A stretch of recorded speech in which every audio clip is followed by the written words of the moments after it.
Narsapuram assembly segment చాలా కీలకమైన నియోజకవర్గం ఇది. సో 2019లో ఇక్కడ ముదునూరి ప్రసాదరాజు గెలిచారు. ఈసారి కూడా ఆయనే అభ్యర్థి. బొమ్మిడి నాయకర్ 2019 ఎన్నికల్లో ఆయన పోటీ చేశారు జనసేన పార్టీ నుంచి. జస్ట్ ఒక 5,000 ఓట్ల తేడాతోనే ఆయన ఓడిపోయిన పరిస్థితి. ఈసారి ఖచ్చితంగా గెలుస్తామని చెప్పి జనసేన పార్టీ అంచనా వేస్తోంది. కూటమి సపోర్ట్ కూడా ఉంది. అండ్ అక్కడ బలమైన నాయకుడు కొత్తపల్లి సుబ్బారాయుడు సపోర్ట్ కూడా ఉంది. బండారు మాధవనాయుడు కూడా అక్కడ సపోర్ట్ చేస్తూ ఉన్నారు. సో నర్సాపురం నియోజకవర్గాన్ని చాలా ప్రెస్టేజ్గా తీసుకున్న పరిస్థితి. సో ఈ నియోజకవర్గం ఇక్కడ ఎటువంటి పరిస్థితి ఉండవచ్చు, అండ్ ఇక్కడ ఓటర్లు ఎంతమంది, ఇక్కడ అభ్యర్థుల గెలుపు అవకాశాలు ఎంతవరకు ఉన్నాయి, ఆ అభ్యర్థుల అనుకూలతలు ఏంటి, ప్రతికూలతలు ఏంటి, వీటన్నిటికి సంబంధించి మనం మాట్లాడదాం. నర్సాపురం అసెంబ్లీ నియోజకవర్గంలో మొగల్తూరు, నర్సాపురం 2 మండలాలు ఉన్నాయి. చాలా చిన్న నియోజకవర్గంగా చెప్పుకోవాల్సి ఉంటుంది. పురుషులు 83,813 మంది, స్త్రీలు 84,446 మంది, మొత్తంగా 1,68,259 మంది ఓటర్లు ఉన్నారు. రాజకీయ సామాజిక చరిత్రను ఒకసారి పరిశీలిస్తే తెలుగుదేశం పార్టీ ఇక్కడ 8 సార్లు గెలిచింది, కాంగ్రెస్ పార్టీ 7 సార్లు గెలిచింది, కాపులు 10 సార్లు, క్షత్రియ బ్రాహ్మణులు 4-5 సార్లు ఇక్కడ గెలుపొందారు. ఇక పరకాల శేషావతారం 3 సార్లు ఆయన గెలిచారు. ఆయన భార్య కాళికాంబ 1 సారి గెలిచారు. కొత్తపల్లి సుబ్బారాయుడు 5 సార్లు. నర్సాపురం నియోజకవర్గం అంటేనే కొత్తపల్లి సుబ్బారాయుడు. ఆయన ఎంపీగా పనిచేశారు, ఎమ్మెల్యేగా, తర్వాత మినిస్టర్గా పనిచేశారు. సో చాలా సీనియర్ నాయకుడు ఆయన.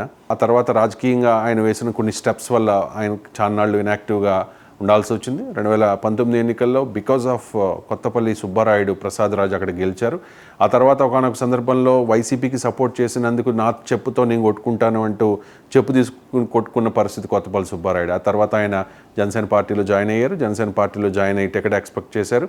కానీ పవన్ కళ్యాణ్ పిలిచి మాట్లాడి మీకు సముచిత స్థానం ఉంటుంది, సపోర్ట్ చేయండి కూటమికి అని చెప్పిన తర్వాత ఆయన ప్రజెంట్ అమలాపురం పార్లమెంట్ సెగ్మెంట్కి ఇన్ఛార్జిగా ఉన్నారు. మొత్తం అక్కడ వ్యవహారాలన్నీ, అంటే ఆ నియోజకవర్గంలో ఉన్న 7 అసెంబ్లీ సెగ్మెంట్స్ని గెలిపించడం, దాంతోపాటు అమలాపురం పార్లమెంట్ సెగ్మెంట్ని కూడా గెలిపించే బాధ్యతను ఆయన భుజానికి వేసుకున్నారు. అంత కీలకమైన నాయకుడు. ఖచ్చితంగా ఈసారి బొమ్మిడి నాయకర్ అయితే చాలా కాన్ఫిడెంట్ వ్యక్తం చేస్తూ ఉన్నారు, కొత్తపల్లి సుబ్బారాయుడు సపోర్ట్తో గెలవబోతూ ఉన్నాను అని చెప్పేసి.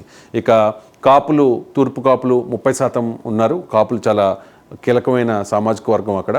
సెటిబల్జీలు 17%, క్షత్రియులు 10%, మత్స్యకారులు 9%, ఎస్సీలు 8%, ఇతర కులాలు 26% ఉన్న పరిస్థితి. ఇది సామాజిక ముఖ చిత్రం. ఇక 2014 ఎన్నికల్లో మనం గమనిస్తే బండారు మాధవనాయుడు 72,000 ఓట్లు తెచ్చుకున్నారు. కొత్తపల్లి సుబ్బారాయుడు 51,035 ఓట్లకి పరిమితమయ్యారు.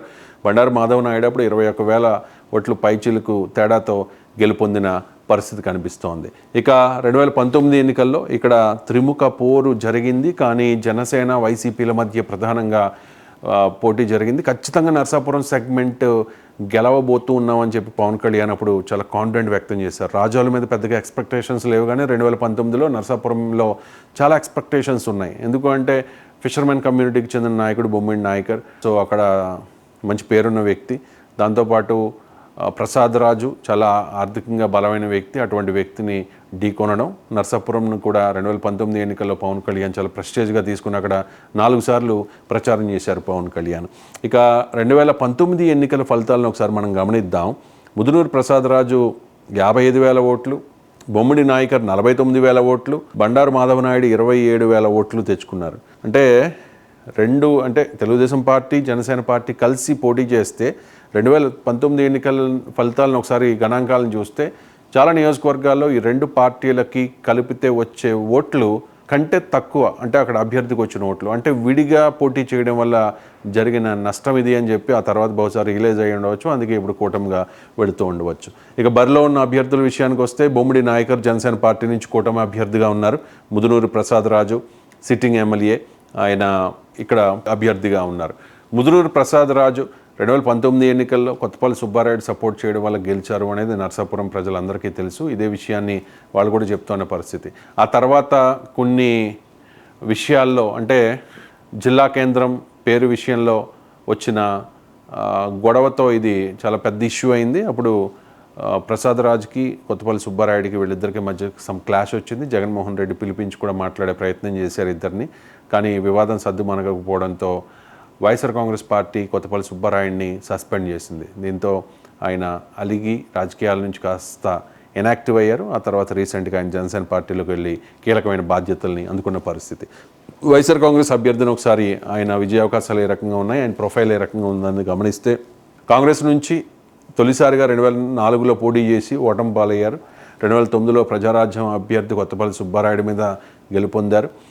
జగన్మోహన్ రెడ్డి కోసం రాజీనామా చేశారు. 2012 ఉప ఎన్నికల్లో ఓటమి పాలయ్యారు. 2019లో మళ్ళీ గెలుపొంది మళ్ళీ 2024లో ఆయన టికెట్ తీసుకున్న పరిస్థితి.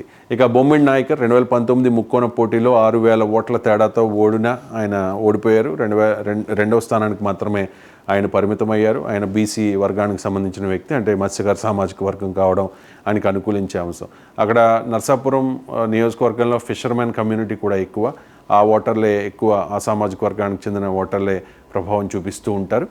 కాబట్టి వాళ్ళందరూ కూడా బొమ్మిడి నాయకర్కి సపోర్ట్ చేస్తే ఖచ్చితంగా బొమ్మిడి నాయకర్ గెలిచే అవకాశం ఉంది. ఇక్కడ ఎవరికి ఎడ్జ్ ఉంది అనేది విషయం కూడా మనం గమనిస్తే 2019లో ముదునూరు ప్రసాదరాజు అక్కడ గెలిచారు, కాపుల సపోర్ట్తో గెలిచారు.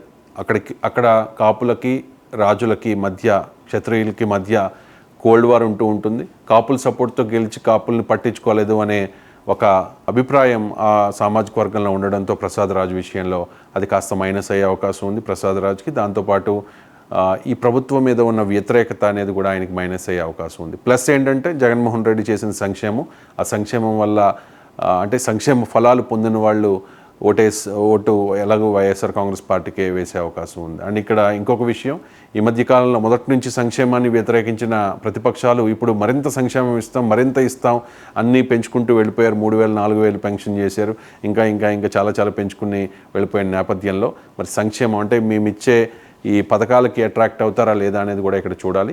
అండ్ 2019లో ఓడిపోవడం అనేది బొమ్మిడి నాయకర్కి సానుభూతిని పెంచింది. అండ్ కూటమిగా వెళ్ళడం కూడా కాస్త ఎడ్జ్ చూపిస్తుంది బొమ్మిడి నాయకర్కి. ప్రస్తుతానికి బొమ్మిడి నాయకర్ గెలిచే అవకాశాలు స్పష్టంగా కనిపిస్తూ ఉన్నాయి. పరిస్థితుల్లో మార్పు రావచ్చు, మరి కొద్ది రోజులు ఉంది కాబట్టి ఏదైనా జరగవచ్చు రాజకీయాల్లో. ఏదైనా ఫైనల్ ఫలితం వచ్చిన తర్వాతే ఒక క్లారిటీ వస్తుంది. జూన్ 4 వరకు వెయిట్ చేయాల్సిందే. ఇది నర్సాపురం నియోజకవర్గానికి సంబంధించి